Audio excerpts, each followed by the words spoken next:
स्वतंत्रता संग्राम में वनवासियों की भूमिका।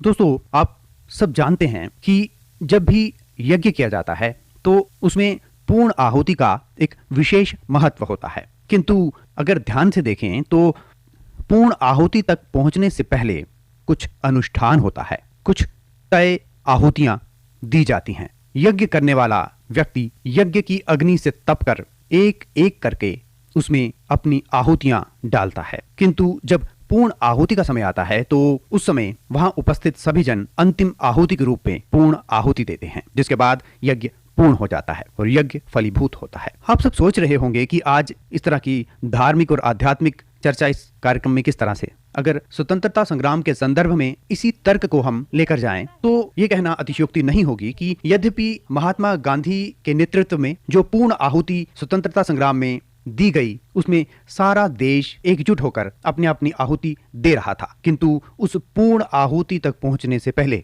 हजारों स्वतंत्रता सेनानी हुए जिन्होंने अपनी अपनी आहुतियां दी। कुछ हुतात्मा, कुछ बलिदानी ऐसे हैं जिनके नाम हम जानते हैं और उनका स्मरण हम समय समय पर करते ही रहते हैं, किंतु आज का विषय जो है वो उन सेनानियों के प्रति समर्पित है जिन्हें हम नहीं जानते, जिनका उल्लेख न बड़े बड़े इतिहासकारों ने अपनी पुस्तकों में किया, ना ही उन्होंने ये कहानियां इस लायक समझी कि उनको पाठ्य पुस्तकों में शामिल किया जाए और भावी पीढ़ी को वो कहानी सुनाई जाए। खैर, बेटर लेट देन नेवर की कहावत को चरितार्थ करते हुए आज हम जानते हैं कि स्वतंत्रता संग्राम के अनुष्ठान यानी 1857 की क्रांति और उसके बाद की आहुतियां, इनमें वनवासी समाज का बहुत बहुत उल्लेखनीय योगदान है।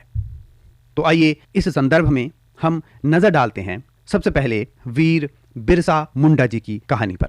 दोस्तों, अंग्रेजों ने अपने राज को सुचारू रूप से चलाने के लिए जनजातियों की स्थापित आर्थिक, सामाजिक और धार्मिक व्यवस्था को छिन्न भिन्न कर दिया था। स्वाभाविक रूप से इसका प्रतिकार भी हुआ। इस कड़ी में सबसे महत्वपूर्ण बिरसा मुंडा के नेतृत्व में चला आंदोलन उल गुलान है। मुंडा जनजाति से आने वाले बिरसा मुंडा को धरती आबा यानी अपने लोगों के बीच भगवान की मान्यता है। बिरसा के आंदोलन में सामाजिक पुनर्गठन और धार्मिक चेतना का भी विस्तार था। उन दिनों दुनिया भर में यूरोपीय सत्ता और ईसाई मत एक दूसरे के साथ देते हुए आगे बढ़ रहे थे। उनकी यही कार्यशैली जनजाति क्षेत्रों में भी रही। 18वीं सदी के कालखंड में इन क्षेत्रों में अंग्रेजी सत्ता प्रवेश कर चुकी थी और इसे मजबूती देने के लिए सत्ता समर्थित ईसाई मिशनरीज भी उतरी। जनजातीय सहज और सरल स्वभाव के जरूर थे, लेकिन शुरुआत में मिशनरीज को उनकी आशाओं के विपरीत निराशा ही हाथ लगी। इसके बावजूद मिशनरियों ने बड़े धैर्य से काम लिया और आखिरकार उन्हें 1850 में पहली सफलता मिली। झारखंड में उरांव जनजाति के 4 लोगों ने ईसाई बनना स्वीकार किया। बिरसा मुंडा के परिवार में उनके बड़े चाचा पहले ईसाई बने। बाद में पिता सुगना मुंडा ईसाई बनकर ईसाईयत का प्रचार भी करने लगे। सुगना मुंडा को मसीदास और बेटे बिरसा मुंडा को दाऊद मुंडा कहा जाने लगा। ईसाईयत के बढ़ने से जहां एक और जनजातियों की पारंपरिक भूमि व्यवस्था को बदला जाने लगा, तो वहीं इसने इनकी स्थापित सामाजिक व्यवस्था को भी झकझोर दिया। इस कारण बिरसा के अंदर एक बेचैनी पैदा हो गई। इसी बेचैनी ने उन्हें ईसाईयत से बगावत करने के लिए प्रेरित किया। इसका परिणाम यह हुआ कि वे एक बार फिर से अपने मूल सनातन धर्म में लौट आए। इसके बाद उन्होंने आंदोलन शुरू किया। उनका आंदोलन 1895 से 1900 के मध्य चला। ये आंदोलन 2 कारणों से हुआ। एक, अपनी छीनी जमीन वापस पाना और दूसरा, ईसाई मिशनरियों का विरोध। मुंडा समुदाय अपने सरदारों के नेतृत्व में 15 साल से जमीन वापस पाने के लिए लड़ रहे थे, पर कोई परिणाम नहीं निकल रहा था।